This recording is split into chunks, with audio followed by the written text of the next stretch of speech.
एवं समर्पण के फलस्वरूप आपकी उच्च कोटि के प्रदर्शन के हम सभी साक्षी बने हैं। सर्वप्रथम मैं मध्य प्रदेश पुलिस को शहीदों को श्रद्धांजलि देते हुए हृदय की गहराइयों से उनका स्मरण करता हूँ। इन शहीदों के आत्मदान की नींव पर ही मध्य प्रदेश पुलिस की गौरवशाली इमारत खड़ी हुई है। समस्त शहीदों और उनके महान परिजनों के बलिदान के प्रति मैं अपना विनम्र अभिवादन प्रस्तुत कर रहा हूँ। मध्य प्रदेश पुलिस का एक अत्यंत ही गौरवशाली इतिहास रहा है। आजादी के समय जम्मू कश्मीर में कबायली हमलों से मुकाबला करने में, हैदराबाद में ऑपरेशन पोलो में, दक्षिण के भाषाई आंदोलन में, गोवा के स्वतंत्रता संग्राम में, नॉर्थ ईस्ट में नागालैंड और त्रिपुरा में, पंजाब व जम्मू कश्मीर के आतंकवाद में, सभी स्थानों पर मध्य प्रदेश पुलिस के जाबाज जवानों व अधिकारियों ने देश की आंतरिक सुरक्षा में महत्वपूर्ण योगदान दिया है। मध्य प्रदेश पुलिस में अपनी सेवा यात्रा को याद करते हुए मैं गर्व और संतोष का अनुभव कर रहा हूँ। यह एक ही यात्रा रही जिसमें चुनौतियां थीं, कठिनाइयां थीं, लेकिन उससे भी कहीं अधिक सीखने, सहयोग करने और जनसाधारण की सेवा करने के लिए योगदान देने के अवसर थे। आज का यह दिन, विशेष दिन, मेरे लिए भावनाओं से भरा हुआ है। एक ओर मध्य प्रदेश पुलिस परिवार के साथ बिताए गए अनमोल पलों की स्मृतियां हैं, वहीं दूसरी ओर इस महान सेवा से विदा लेने का क्षण है। मैं इस विदाई समारोह के आयोजन और आप सबकी उपस्थिति के लिए हृदय से आभार व्यक्त करता हूं।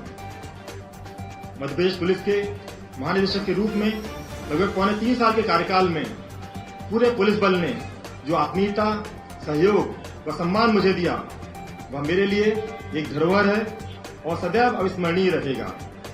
चाहे पुलिस मुख्यालय की विभिन्न शाखाओं के अतिरिक्त पुलिस महानिदेशकगण हों, उनके अधीनस्थ अधिकारी हों व मैदानी इकाइयों के अधिकारी व कर्मचारी हों, सभी ने पूर्ण समर्पण व कर्तव्य निष्ठा से कार्य करते हुए प्रदेश में कानून व्यवस्था बनाए रखने में उल्लेखनीय कार्य किया व सफलता के कई प्रतिमान स्थापित किए।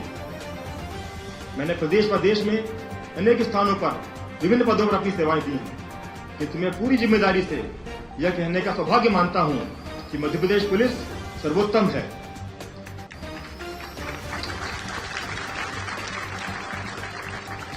मध्य प्रदेश पुलिस की कर्मठता, लगन, निष्ठा, ईमानदारी और अनुशासन को मैं नमन करता हूं। विधानसभा चुनाव, लोकसभा चुनाव, पंचायत और नगरीय निकायों के चुनाव तथा कई उपचुनावों को स्वतंत्र, निष्पक्ष और शांतिपूर्ण ढंग से संपन्न कराना एक बहुत बड़ी चुनौती थी जिसका आप सभी लोगों ने बहुत सफलतापूर्वक सामना किया एवं आपके द्वारा जिस कुशलता से जिस जिम्मेदारी का निर्वहन किया गया, उसकी चुनाव आयोग सहित सभी और सराहना की गई। ग्वालियर, चंबल जैसे चुनौतीपूर्ण क्षेत्रों में बिना किसी घटना के चुनाव संपन्न हो जाना एक अत्यंत महत्वपूर्ण उपलब्धि रही। प्रदेश में विभिन्न प्रकार के धार्मिक आयोजन व पर्व लगातार हुए, जिनमें लाखों श्रद्धालुओं ने पूरे उत्साह से भाग लिया। प्रदेश का एक बड़ा हिस्सा इन आयोजनों की दृष्टि से अत्यंत संवेदनशील रहता है, लेकिन इन सभी आयोजन व पर्वों को पूर्ण साधुवादी सांप्रदायिक श्रद्धाओं के साथ संपन्न कराने का कार्य सभी मैदानी इकाइयों द्वारा अत्यंत कुशलता से किया गया। अति विशिष्ट व्यक्तियों का भ्रमण एक ऐसी जिम्मेदारी होती है जिसमें यदि थोड़ी सी भी कमी रह जाए तो उसके अत्यंत गंभीर परिणाम हो सकते हैं। पिछले 2 वर्षों में माननीय प्रधानमंत्री जी के ही लगभग 40 से अधिक स्थानों पर भ्रमण हुए। साथ ही माननीय राष्ट्रपति जी, माननीय केंद्रीय गृह मंत्री जी तथा कई अन्य अति विशिष्ट व्यक्तियों के भ्रमण हुए, लेकिन मध्य प्रदेश पुलिस द्वारा समुचित और फूलपूर्व सुरक्षा व्यवस्था सुनिश्चित किया जाना आपकी व्यावसायिक योग्यता का उत्कृष्ट प्रमाण है। यह संतोष की बात है कि आप लोगों के प्रयासों से मध्य प्रदेश में अपराधों की स्थिति पूरी तरह नियंत्रण में है। एक ओर जहां विभिन्न प्रकार के गंभीर अपराधों में, महिलाओं के विरुद्ध अपराधों में तथा अनुसूचित जाति और जनजाति के विरुद्ध अपराधों में कमी परिलक्षित हो रही है, वहीं दूसरी ओर सभी सनसनीखेज अपराधों को डिटेक्ट करते हुए अपराधियों की त्वरित गिरफ्तारी सुनिश्चित की गई है। पिछले कुछ वर्षों में नक्सलवाद के विरुद्ध मध्य प्रदेश पुलिस ने अभूतपूर्व सफलताएं प्राप्त की हैं। पिछले लगभग 2.5 वर्षों में पुलिस मुठभेड़ में मारे गए नक्सलियों की संख्या उसके पिछले 25 वर्ष में धराशायी की नक्सलियों की संख्या से अधिक है। इन पर लगभग 3 करोड़ रुपए से अधिक का इनाम था।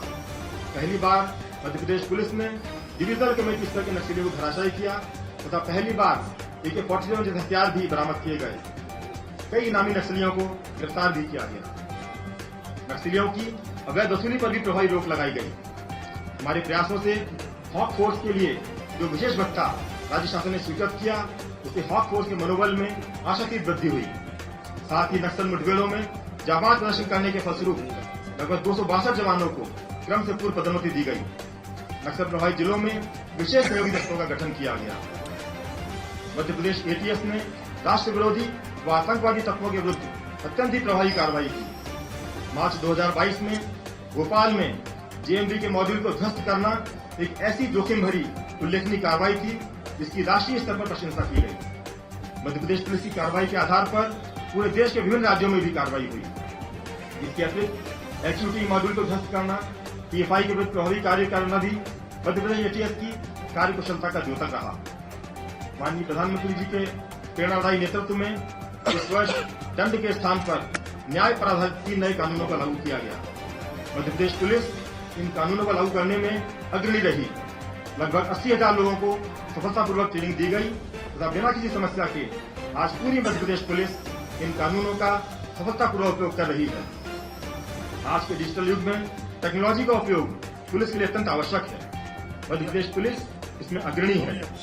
डिजिटल समन्स प्रणाली लागू करने वाला मध्य प्रदेश भारत का पहला राज्य है जो भारतीय नागरिक सुरक्षा संहिता के प्रावधानों के अनुसार ईमेल, व्हाट्सएप और टेक्स्ट संदेशों सहित इलेक्ट्रॉनिक तरीकों से समन्स तामीर करा रहा है तथा अब तक लगभग 2 लाख से अधिक समन्स डिजिटली तामीर हो चुके हैं। आईसीजेएस और सीसीटीएनएस के उपयोग में प्रदेश पुलिस के उल्लेखनीय कार्य को राष्ट्रीय स्तर पर मान्यता प्राप्त हुई तथा लगातार इसमें प्रदेश पुलिस को पुरस्कार प्राप्त होते रहे हैं। ई विवेचना, ई रक्षक app, e FIR, online trips सत्यापन, ऑनलाइन पासपोर्ट वेरिफिकेशन ऐसी कई सुविधाएं आम नागरिकों को उपलब्ध कराई गई हैं।